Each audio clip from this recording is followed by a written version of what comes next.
Well, I thought I'd take this time to do my video.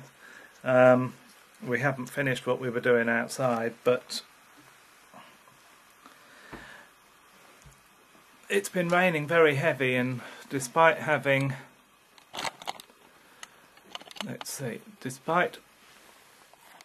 excuse me, oops, well, I don't really need this on. Despite having a big rain mac on, I feel sort of rather damp, and then I started to really hurt. So we haven't been to the supermarket yet. Although we had lunch. I've had my hair cut, as you can probably tell.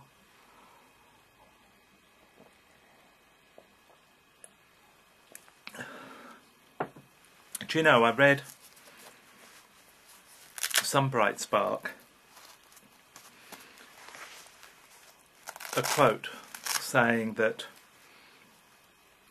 we do not see the world the way it is, but rather the way that we are.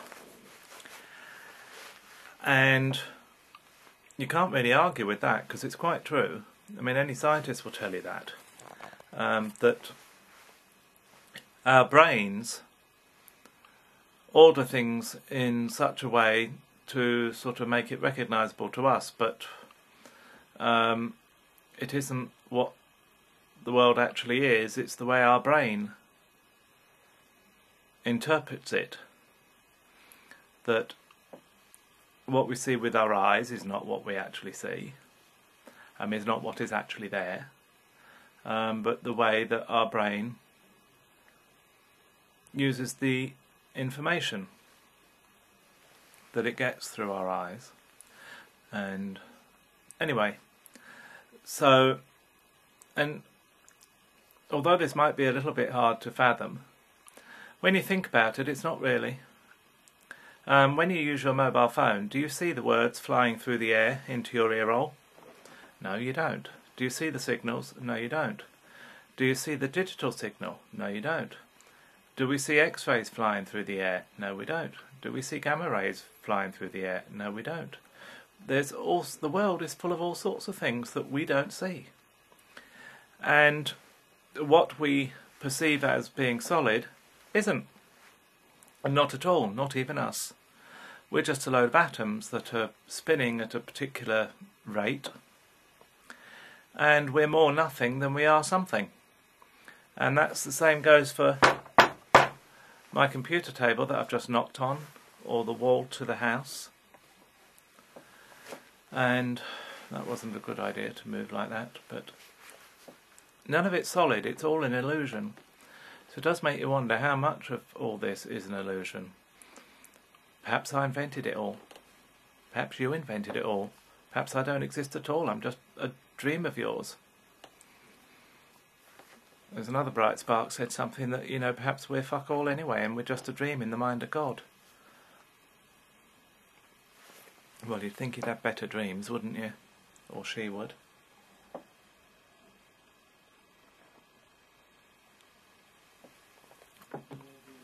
You know, I used to find it really irritating when people used to say, well, the only person you can change is yourself. And if you don't like the world you live in, then change it. As if that's all you needed to do. But guess what? They're right. That is all you can do. The only one person you have any control over is yourself. And even those people who think they have control over other people, through violence and fear and intimidation, actually don't. They don't have control of what you think. They'll never have control over that. Even when they get you as children, as religionists do, newborn babies, and you're well trained in the religion, even then they haven't really got control over you, because you can eventually start thinking for yourself. It's not an easy thing to do at all, not when you've been indoctrinated like that.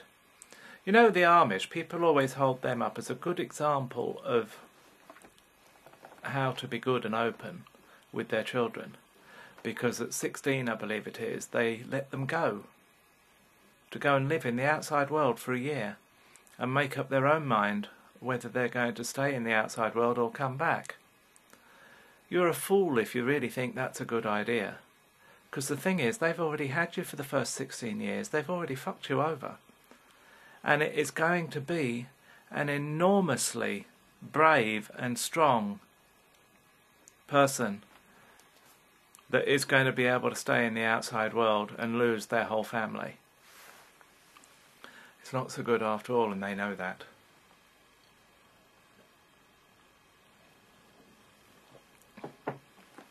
That Jesuit twat that said, "Give me a child until he is 7 and I will give you the man," knew what he was talking about. And it wasn't nice. And still isn't nice. But I digress, as I always do. Actually, I don't know that I even have any... What did I start off talking about?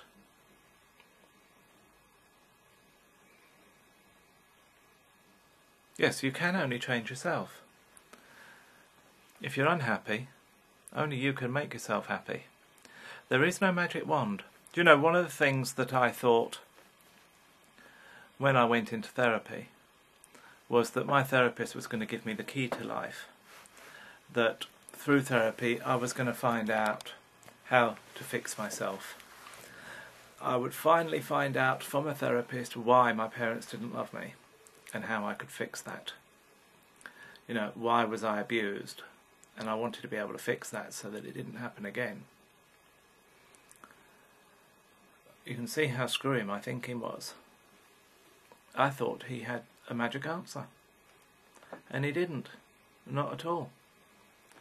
But all he was able to do was guide me and eventually convince me that all I needed to do was change the way that I thought about myself. Because he certainly had some rather outrageous thoughts about me, I thought. He thought I was perfectly alright just the way I was. He didn't think there was anything wrong with me at all. And he didn't think I was bad no matter what I told him. Never thought I was bad. And gradually I became open to the idea that there were other ideas out there. Healthier ideas. Or I could even come up with a few of my own. And that was alright too.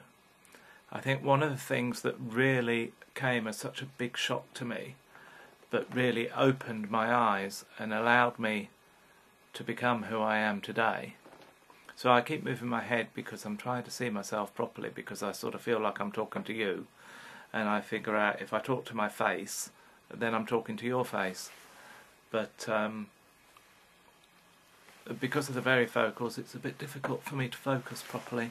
And I wonder if I take them off completely, if I might... Yeah, actually that's alright. That's okay, that saves me having to do this and that and that and that and all that farting about. I might be able to keep my head still. So you get to see my naked, unadorned face, which I'm sure thrills you. But anyway... Oh dear. Yes, finding out that everything I'd been taught was just ideas, it wasn't truth at all, and it may have been a truth. Some of what I've been taught may have been true. I can't think of anything right now. But no religion is truth. It's certainly not absolute truth. It's just what people think. You know, they read a book and they think, oh, I rather like the sound of that. Can't think why, to be quite honest, because when I do read that book, and I have read that book, and I am horrified by what's in it. Absolutely horrified. And how anybody could figure out that God is a compassionate, loving being after having read that book, I have absolutely no idea. And I mean, for a start, I ain't Jewish. Therefore, I'm just second rate anyway, according to that book.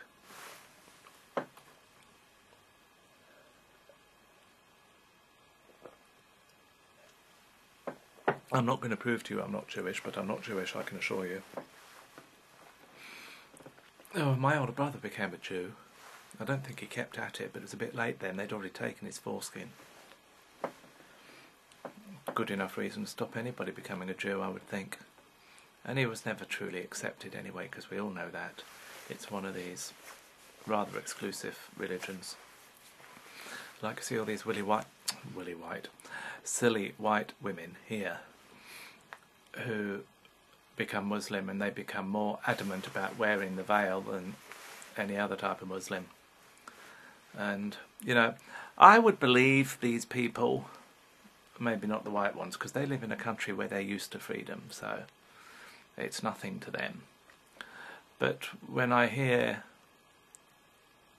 like I did recently, a Saudi Arabian woman defending the wearing of the that thing. Sorry, I can't remember what it's called right now. And I'm sitting there and I'm thinking, well, I really might believe you that it was free choice if you didn't live in a country that would stone you to death for not wearing it. You know, if there was no sanctions to you not wearing it, then I'd believe it was your choice. But until then, I don't. It's rather like there's this particular sect of Jewish women. They all wear wigs because they're not allowed to show their real hair, so they wear a wig. Actually, I think that's quite fucking clever myself. That's one way of getting round it, isn't it?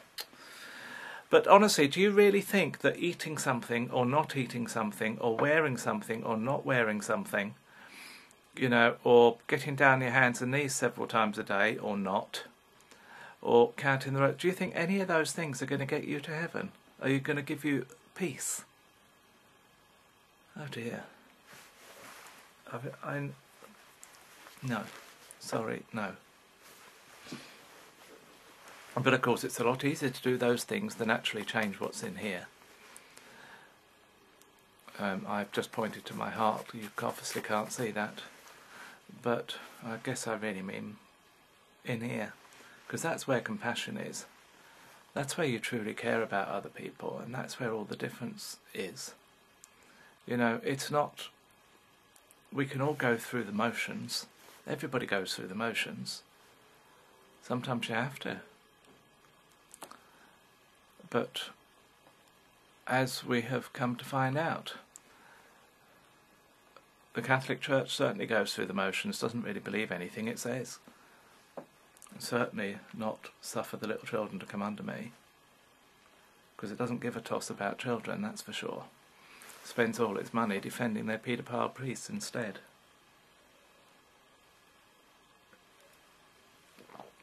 I never know what's going to come out of my mouth when I start talking.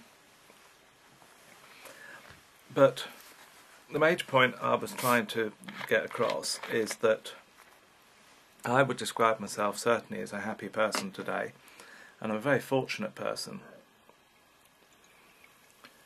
But all that's changed is the way that I think. And the way that I think, because that has changed, then therefore my everyday life has changed, and the people I have in my life or don't have in my life has also changed, which also goes a long way to making me feel quite happy. I was having an email discussion yesterday with somebody else who's an adult survivor of abuse, and we were discussing a gentleman who had been most appallingly abused by his father. I mean, just terribly.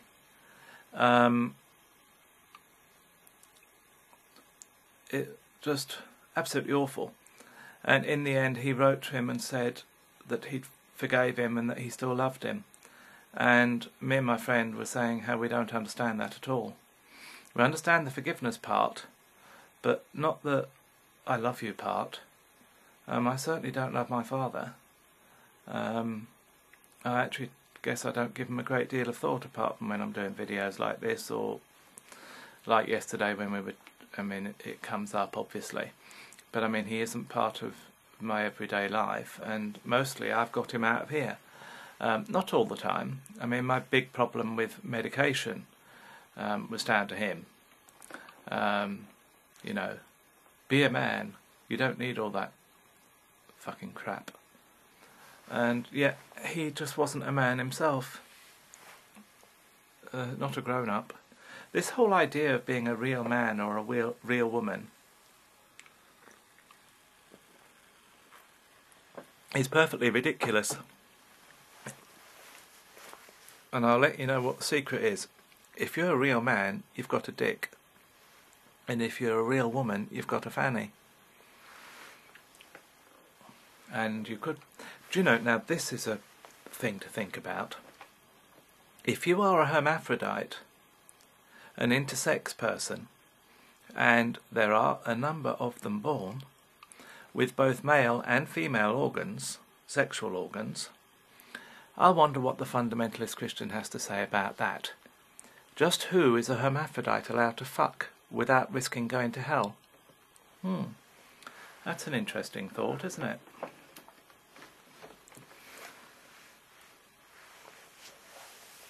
Oh, dear me. So, I'm beginning to feel a bit better now. My drugs are kicking in.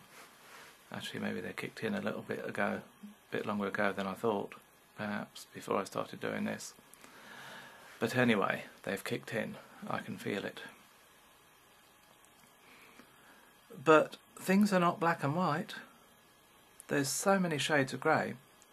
But of course, fundamentalists can't abide shades of grey. Absolutely not. I mean, I understand why people are fundamentalists, because they have to be certain. They cannot possibly live with uncertainty. And yet, any of you watching this right now, I tell you, things are uncertain. It's not certain that you'll get to the end of this video without dropping dead. Without your roof caving in. Without a hurricane coming along. Alright, that's fairly unlikely where I live. Although we did have an earthquake here. I'll never forget it. Because I woke up and I got out of bed. I didn't know what had woken me up. And I got out of bed. And I was shaking from head to foot. I've never felt anything like it in my life. And I thought, oh fuck, now what? Thinking it was all part of my condition, and I just went back to bed. I went for my pee and went back to bed. But I staggered for my pee and went back to bed. I really thought, oh dear, I'm coming down with something, or whatever, something had gone really wrong. Anyway, I went back to sleep. I woke up the following morning, felt fine, and I thought, well, I don't know what that was all about last night. And I went to the pool. I didn't put the TV on or anything that early in the morning. I don't normally. And I arrived at the pool, and James said to me, oh, what about that earthquake last night? And as soon as he said it, I thought, fuck, that's what it was. I'll never forget it. I'll never forget how it felt. Yeah, we do have them here, shockingly enough. Anyway, it was an earthquake. Second earthquake I've ever experienced. The first earthquake was when I was a boy in Singapore. And that sounded like a... Well, I didn't realise it was an earthquake. I thought, that's a really loud train. And then I'm thinking, hang on, we don't live anywhere near a train station. I'm not even sure if they have trains in Singapore. I never saw one, don't think. Anyway, but I was about 10 when that happened. And this happened when I was 40-something. A few years ago now. But yes, we had an earthquake. And how people... Have you ever wondered... I wonder this all the time. You know, we blame God for an awful lot of things. And, oh, why has God done this to us? Whereas if I was God, you know, let's say you've just been battered by a hurricane. If I was God, I would sort of ask, well, how many times has there been hurricanes along this coast? 50? Every fucking year? You're still living there? Don't you get the hint yet? Move inland!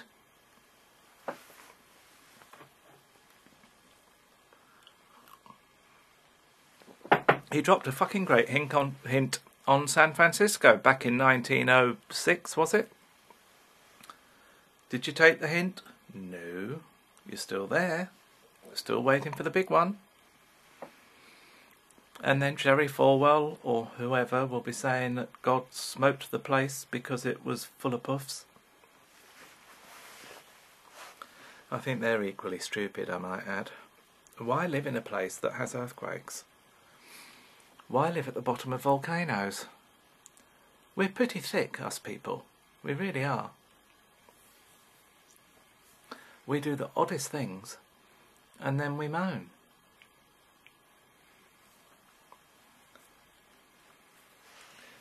When I was a boy, there was great concern about deforestation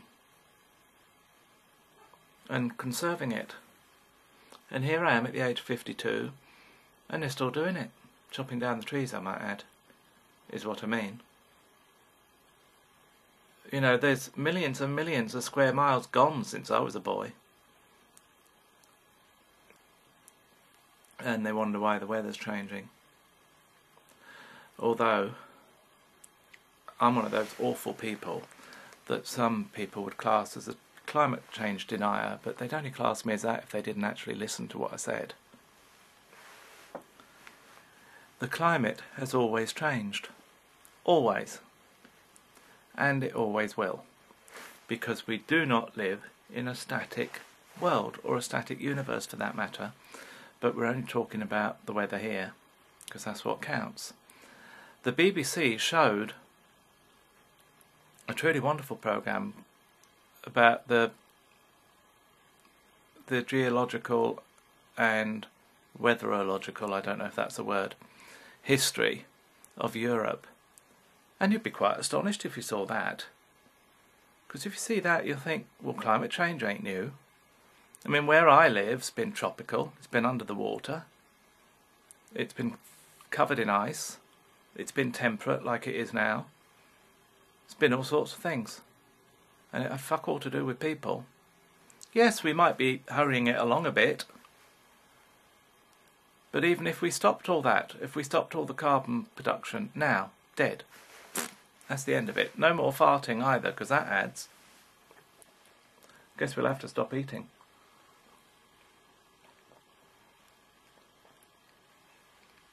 Ugh.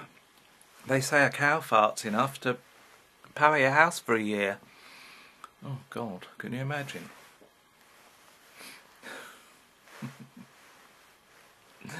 I'm quite clearly in a really stupid mood today. But yes, climate change I think is what I was thinking about. So yes, we can make people feel bad, give them something to be frightened of, convince them that we can change the climate. Bollocks, we can. So we'll stop doing this, that and the other. We'll recycle everything. Get our hybrid cars.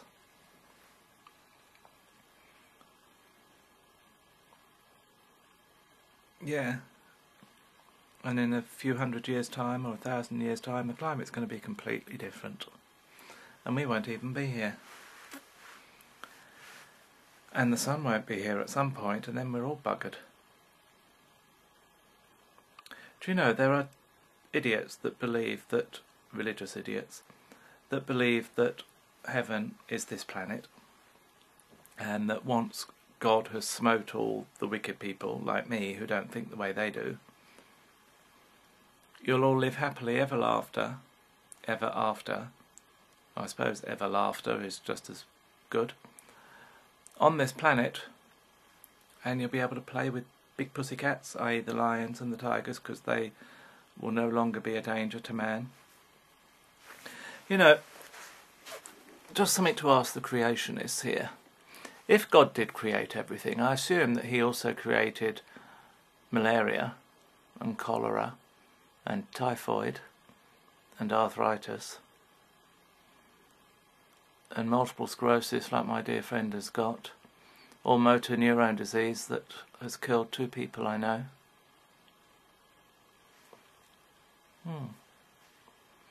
It's also God's fault, I suppose, for a 5-year-old to die in agony of cancer.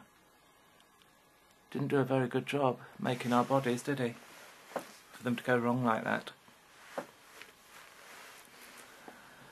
Very, very weird, the stuff people believe. It makes me really wonder. And how can you possibly have any security? Because your God is quite capricious. No, I don't even know if that's the right word, but it sounded good. But you see, this brings me back to the point that those who are really so highly religious don't have a faith in God. That's why they don't have to worry about God being capricious or not. Because their faith is truly in their own imagining, their own thought, their own decision, their own judgment. That's what their belief is in. So, of course, they firmly believe that they are going to go to heaven because they've made this up themselves. And as a consequence, they couldn't possibly have made a mistake, so there's absolutely no doubt that they're going to go to heaven. I mean, they doubt that you and I would. But even people within the same religion don't have the same ideas. So how do you know that you're pleasing anybody?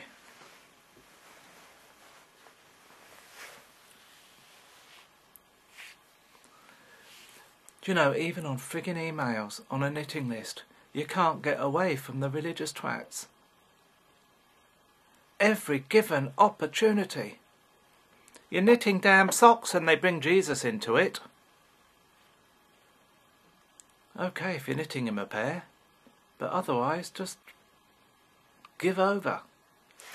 They only do it so that we all know what a wonderful, truly humble, righteous person they are.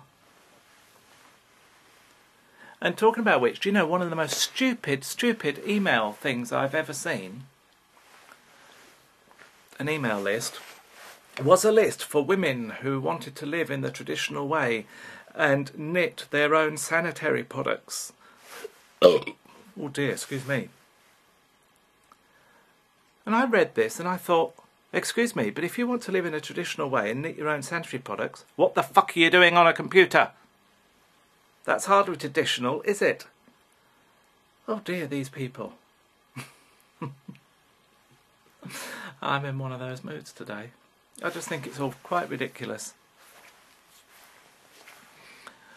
Women who live in the traditional way. Women should be tied to the kitchen sink with 6 babies around their tit. Bloody hell. Do you know what's worse? The amount of women that collude in their own suppression. This Michelle Bachmann, what the hell's she doing? She's supposed to be subservient to her camp-voiced husband. She ain't supposed to be running for president.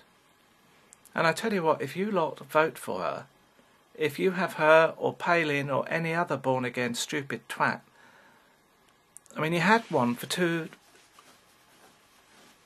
whatchamacallits, terms. You don't want to... I don't get it. I really do not get it.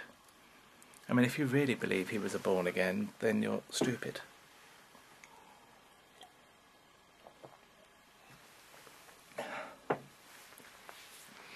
And people bleat on that hate Obama. Oh, it's got nothing to do with his colour. It's not a racist thing at all. Look at the mess he's made of our country.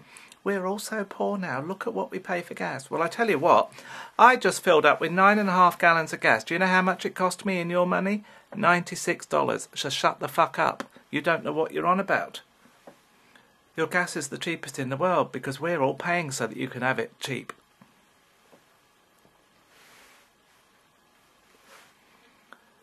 But it ain't Obama's fault.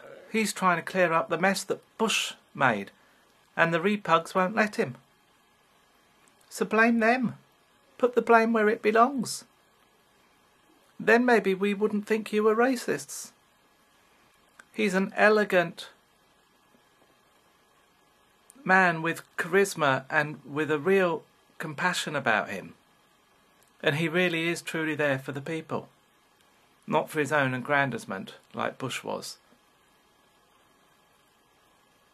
Why is it that good people can't be seen?